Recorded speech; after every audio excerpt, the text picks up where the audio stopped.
What happens when you cross snap judgments with the podcast daily? We don't know. This has never happened before.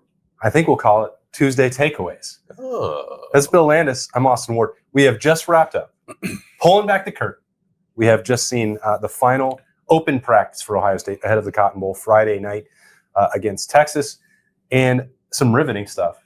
To be completely honest with you, including some interesting practice where they turned on the road noise. Yeah, and iced the kicker, Jaden Fielding. Like a bunch of game situations to work on what you do at the end of a game if you need to kick a field goal at the end of the game, which Ohio State is certainly hoping it doesn't come to that on Friday in AT&T Stadium. But that was probably the most full go period that we saw on Monday. Not a whole lot. We didn't even see individual drill. No. They got us out of there. We saw stretching and field goal, and then they kicked us out. So they are about their business as they prepare for a semifinal. So you see some guys that are, I guess, treating some bumps and bruises. That's maybe the most noteworthy thing outside of the crowd noise that Ohio State was pumping in. Will Howard with a sleeve on his left knee, I would say. Cody Simon with that big old J.J. Watt arm brace that we've seen Jack Sawyer bionic arm Jack Sawyer wore earlier this year. This is game 15, right? So that's going to happen. I don't know if there was anything especially alarming about any of it, but guys trying to play through some stuff. Yeah, you take note of that. And I asked Tyleik Williams about that on Sunday because out of everyone in the starting lineup for Ohio State that is been out, come back in, not dealing with season-ending injuries, I think, he's critically important to what Ohio State is hoping to accomplish given his impact at defensive tackle. But B, it's like he's starting to look like he's full speed, and he was like, I'm about as good as you're going to get. Everybody's banged up at this time of year. And we didn't really press that with Will Howard because it's not, he had a sleeve on his left foot ankle when he came in on Sunday to the Woody Hayes Athletic Center. Had that, I don't know, it wasn't bulky and it wasn't a brace. I don't even know what, I guess it would be. It didn't even look like a full sleeve that he was wearing on his left knee. So I bring them up not because they're huge deals or causes for concern, but as a reminder that part of this deal of navigating a 12-team playoff where you're going to have to win 4 games is that there is going to be attrition and you're going to have to play through bumps and bruises. Especially now, all the teams that had buys are out. Like the playing field is even. How you handle not just practice, but if you're going to be spending all that time in the training room and spending extra hours taking care of your body. I know that is one reason why Ohio State took note of the media schedule. We didn't ask for it, but getting there on Wednesday and eating dinner, and then there'd be normal treatment time and relax, ice, whatever you need to do after a practice. They weren't big fans of that. I'm just going to be totally honest with you. It's a weird setup for the Cotton Bowl. It really should. They're trying to maintain some of the semblance of it being a bowl game. It should really just be treated like a true road game for these teams. It's not. So they're gonna land and then come right talk to us on Wednesday night, which is pretty strange. I guess they'll have one practice out there on Thursday at AT&T Stadium. I'm assuming that'll be Ohio State's Best Fridays kind of deal out there on Thursday. The Bulls want to do their thing. I get that, but it's complicating the schedule, I think, unnecessarily. Yeah, and then again to bring that back to the point, it's not to say that you should be on alert for Will Howard to be less than full strength because he's been having to play through everything that a quarterback in the Big Ten and a quarterback of a national championship contender has to deal with, and certainly in some games better than others. Not to bring up what happened on November 30th for the millionth time, but that's. How you handle those physical bumps and bruises and setbacks is going to determine if you're going to win a trophy at the end of the year. So that was just one of the things when you have a limited practice window, you're going to go check on the health of the team. Yeah. Ryan Day had said, a week ago before the Rose Bowl, this is the fastest, most violent version of Ohio State that there can be. Maybe he'll say that on Thursday, and maybe this is normal operating procedure for a practice at this period of the week. We don't get to see a lot of other practices throughout the course of the year. It is spring ball, a couple practices in August, and then we don't see them again until bowl practices. Not the same setup across college football. Maybe that could be another thing that Nick Saban, when he's the commissioner of sports, can do. But that's where your attention has to go, and especially because with the starting lineup, that's of critical importance matching up against Texas. Yeah, I mean, and Texas is going through stuff too. Like they had offensive linemen injured against Clemson who are playing, but they're not 100%. Penn State doesn't know whether or not Abdul Carter is going to play against Notre Dame. Notre Dame's best offensive player, Jeremiah Love, has a knee brace on his leg, and he was limited in the practice that was open for them a couple days ago. So everyone is trying to figure their way around that stuff. I think for Ohio State's sakes, at the moment, they're hurt but not injured, I guess is probably the distinction between the two. Everyone's kind of hurt. It's whether or not you can play, and I don't think there's anything to worry about in terms of Ohio State not being able to put the same product we've seen these first two games on the field again on Friday night. All right. So then where else did your attention go? I just thought it was cool to see a lot of the new guys out there, and I don't want to jump the gun on that. So if there's something else you wanted to talk about, we can. But there was, the early enrolled freshmen have been around for a while. We saw a lot of those guys at the Rose Bowl. Yep. They were on the practice field on what days? I don't know what days of the week. On Tuesday, Monday, Tuesday. What day is it? When we were out there at the Rose Bowl. When we were out there. No. Oh, when we were now, here before. What day is it currently as we're talking? Today. Yeah, it's Monday. It is Tuesday's daily. Daily. We're being fully honest with where we are right now. Yeah. So some of those guys were actually like Tavian St. Clair was handing off the ball and throwing balls at the back of the quarterback line. Bo Jackson was running around, which was great to see because I know he's coming off an injury that ended his high school season. So he's at least up and moving. Some of the transfers, CJ Donaldson was just kind of hanging out. Philip Daniels and Ethan Oniadwa are massive human beings. They sure are. If you look at all the guys who are lining up for Ohio State's offensive line, and you would just based off physical profile, oh yeah, those two guys probably start, right? It's no, actually they can't play till next year. But they will. And they actually had pads on. So it's weird. I guess it depends on when you get enrolled and when you get here, and I would imagine some kind of acclimatization rules and decide when you can actually practice. But we were told that Philip Daniels probably will be close to a full participant in practice right now. It seemed like Ethan Onyama was at least dressed to do some stuff. The rest of the guys not so much. I don't think Logan George is here yet. Max Clare is here. I didn't see him because the tight ends were way on the other side and I have bad eyesight. So he might have been there, but I don't know if he actually was or not. But transfers are here. Young guys are here. They're part of the mix, which I think is cool for them to get to experience what Ohio State is going through as they go on this run. It's an interesting dynamic because on the one hand, you want to give these young guys or transfers an opportunity to get as many reps going, to get a head start into spring ball, to get a jump, springboard into 2025 as they possibly can, while this team has also had a rhythm for how they wanted to navigate practice and the way that they prepared for Tennessee and the way that they then prepared for Oregon. And I'm not, again, this is not a suggestion that is a disruption to that or a distraction. It's just another thing that you have to balance. I actually felt like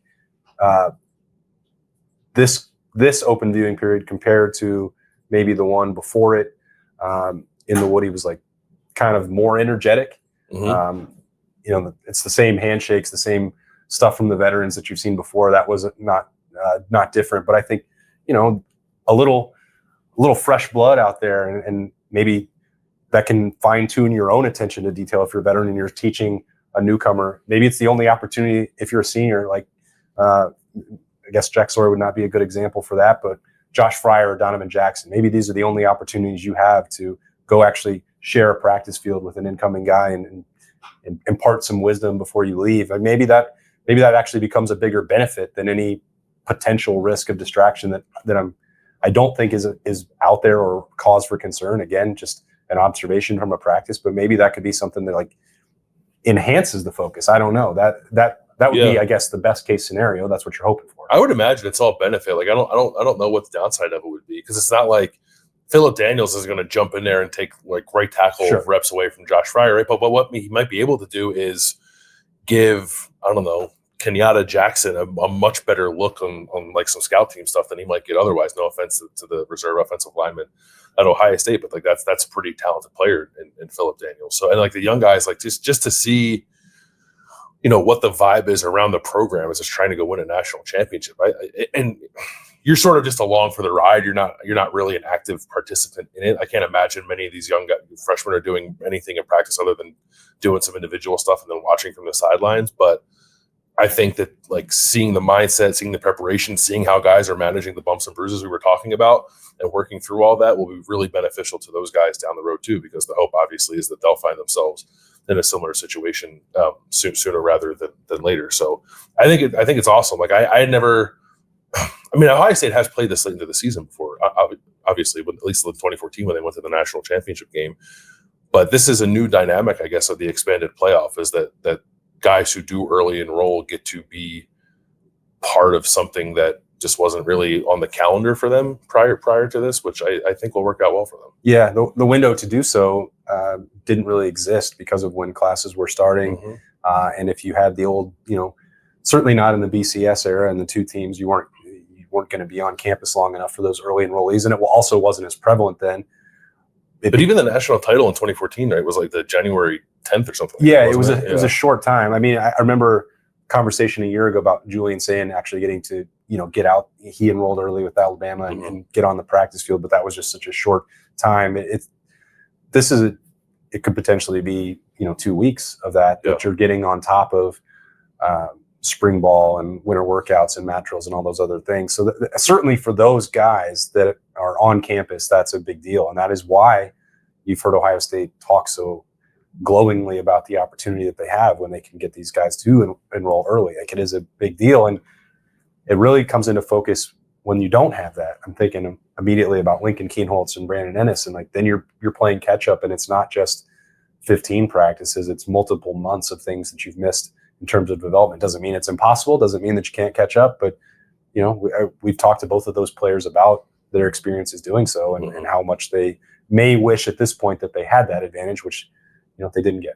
I wonder if that's part of a trade-off too. Somebody was asking me this about the other day, and I actually don't know what it's like, but in the old bowl system and even in the old playoff system, like, there was so much emphasis placed on, like, we get those extra practices for the young guys.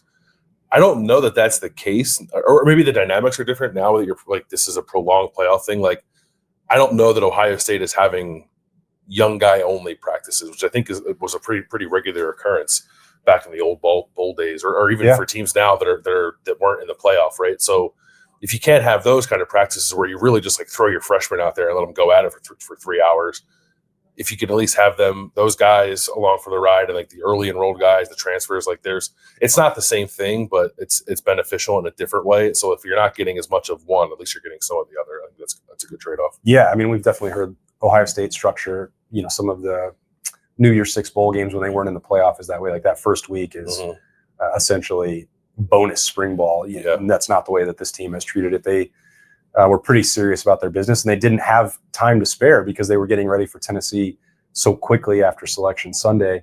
I wonder what you think about this. I'm going to assume that you agree. You brought it up the other day, like the look at Ryan Day's pregame speech, halftime speech, and then we saw another one before practice on Monday. They don't sound the same as they do on like August 1st. No, they definitely don't. There's more of a fire and intensity to them. I guess so we were at a practice on Monday, which is technically Ohio State's Tuesday, and Tuesday is usually the most intense of the practice days. So maybe that had something to do with it. Bloody Tuesday. Which remember back in 2022 when Ohio State was getting ready to play Georgia, and like Kirby Smart said something about Bloody Tuesday, and some Ohio State fans like, why doesn't Ohio State do this? Like, they do.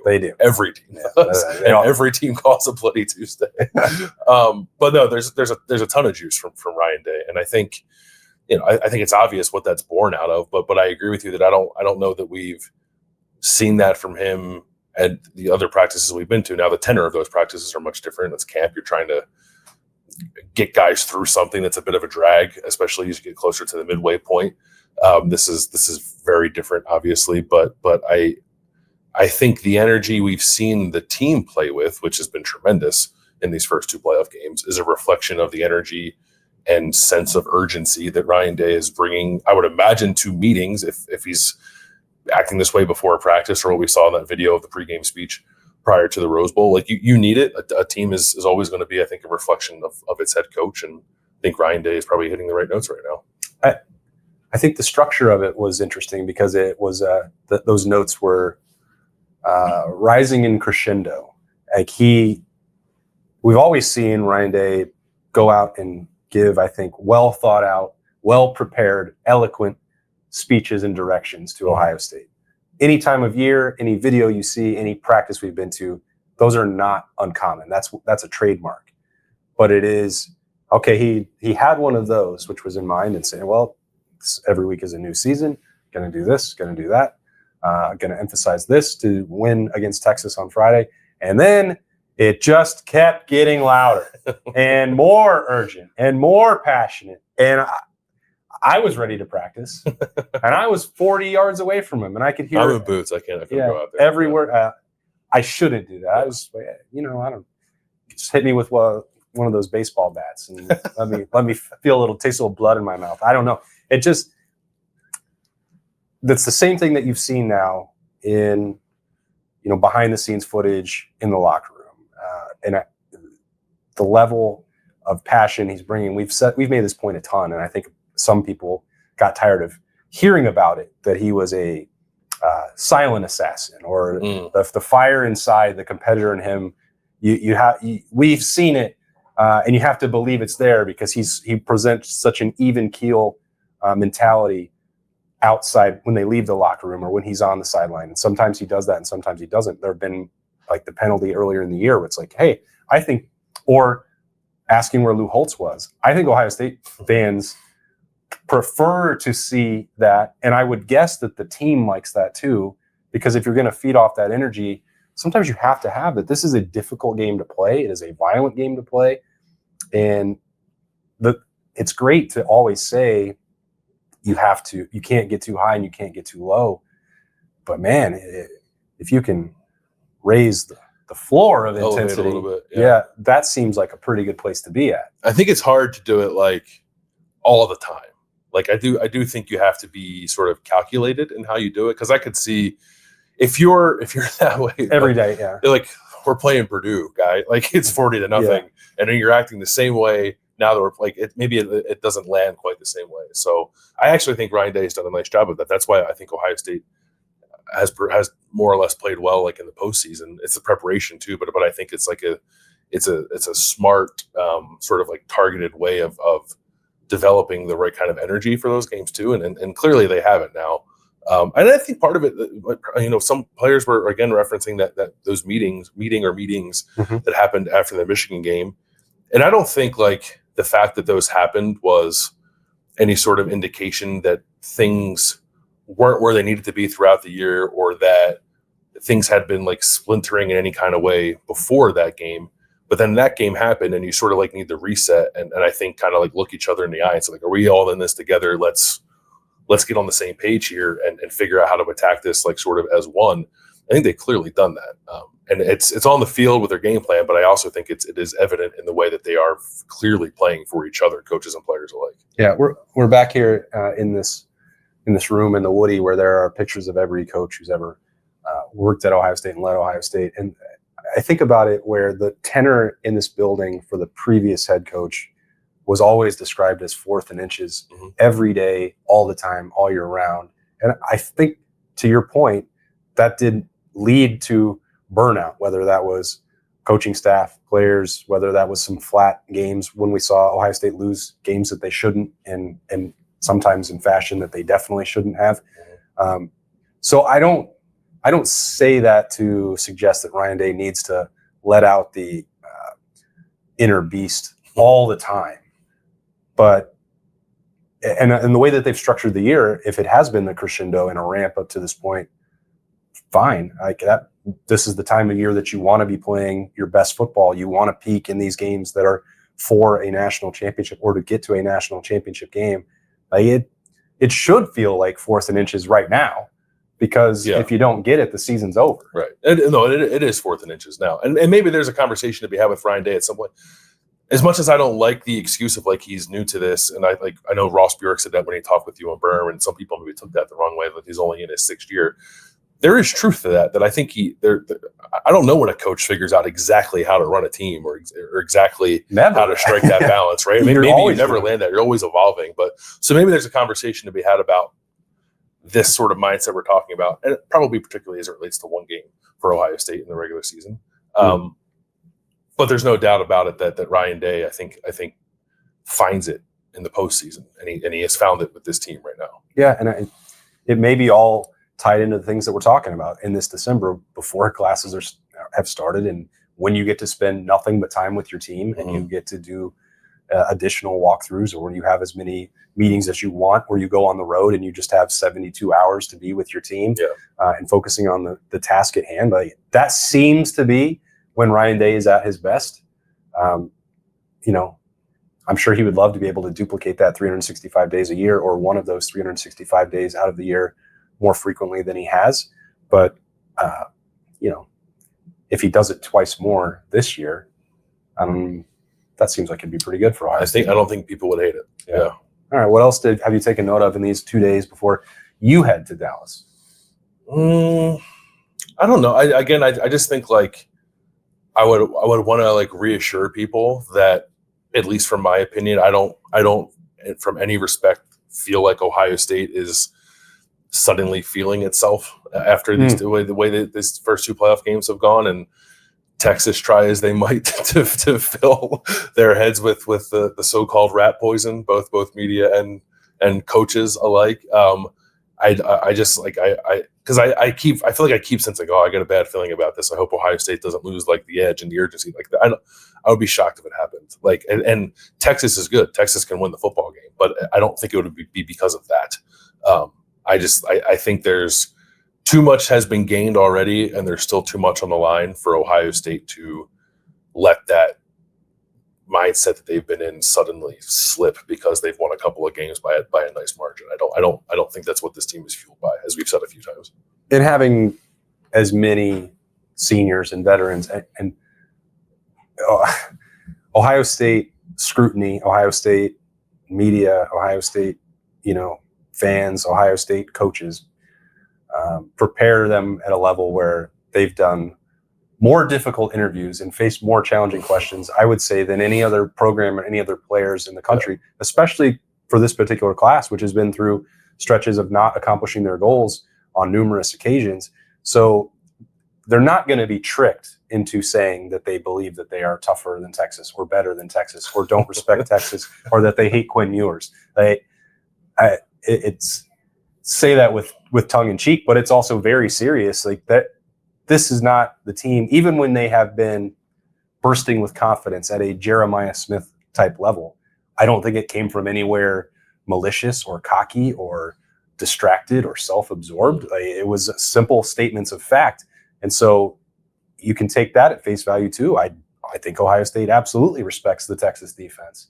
Yeah. I think the players and the coaches that were around Quinn Ewers know exactly how talented his arm is and what he's capable of doing when he is at his best. I don't think any of that is fake or phony or that they don't mean it. I think they're playing for they're playing to go to the national championship against a team that played for an SEC championship and earned its way into this spot a week ago, just like they did. So they're not going to be duped into bulletin board material or going up on anybody's chalkboard. Like that's not going to happen. I don't think so. And honestly, like, again, I don't think it's going to happen. And even if there's like some small percentage of that, I think they'll probably get like recentered right away when they go into AT&T Stadium on Friday, because I do think it will feel like a road game.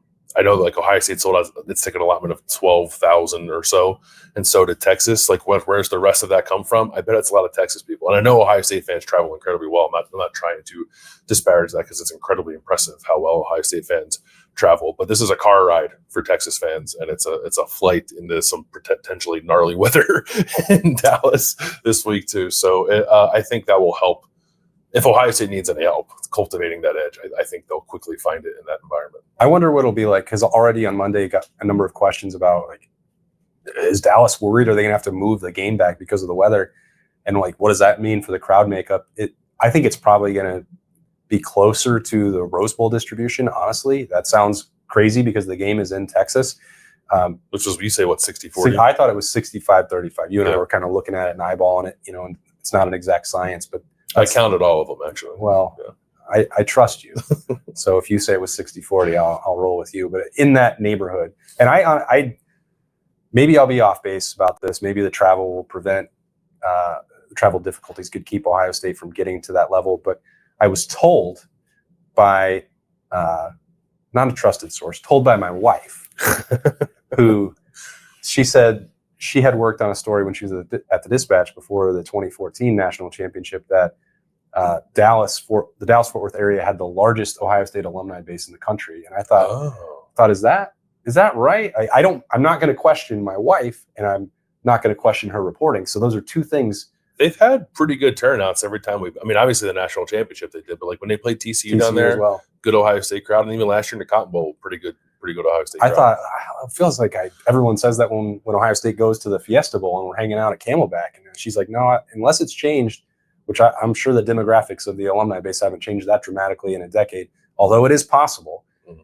I would say it's at least in the top 5, and Allie is saying it's number 1. So there are enough people there that could drive to balance that out for Texas, and I'm sure that they will. Like, they were probably jumping at the opportunity to go to another Ohio State game in the Cotton Bowl. And like, no offense to Texans, but maybe those Ohio State alumni will be better suited to handle the weather to get to the stadium. Maybe it'll be an Ohio State home game. I mean, if they take offense to that, I don't know why they would. It just seems like another. Again, you can put it on the bulletin board if you want, Lone Star State natives, but it's just a statement of fact. Sark is telling the boys we said they can't drive. They can't drive in the snow. The problem is, though, when we get there, we're going to have probably a native of Texas driving the bus. So I'm not looking forward to it. Hopefully, it's not as bad as they're forecasting. Yeah, well, we'll see. The forecast doesn't look great. The snow did force Ohio State inside again. The Woody Hayes Athletic Center on Monday. Got to get a glimpse at about 20 minutes of practice, mostly kicking and then a little bit of stretching. But we'll take that. It's always better than nothing. It was the most sparsely attended Ohio State Open practice that I've ever seen in my life. Had to be. What was there? 15 media members there? Yeah. If that might be high. It was great. It was pretty great. Yeah. Part of me was like, hey, there's not that many of them here. Let's let them watch the whole practice. So, yeah. No, that didn't happen. No, can't believe it. Didn't get that invite. Oh, well, fair enough. It was great to get a little glimpse, though, and get things rolling as the rest of the week becomes more difficult to balance for everybody, Ohio State and the media included. But we're going to keep things rolling along as we always do on the podcast, full coverage, getting ready for Ohio State and Texas in the Cotton Bowl on Friday night. Safe travels to Bill on Tuesday. I will be following along with Berm on Wednesday. Weather permitting, knock on the chalkboard. But this has been a Takeaway Tuesday, sort of like Snap Judgments, but a little bit delayed. Hope it worked for you. And thanks for watching. He's Bill Landis. I'm Austin Ward. We'll talk to you later.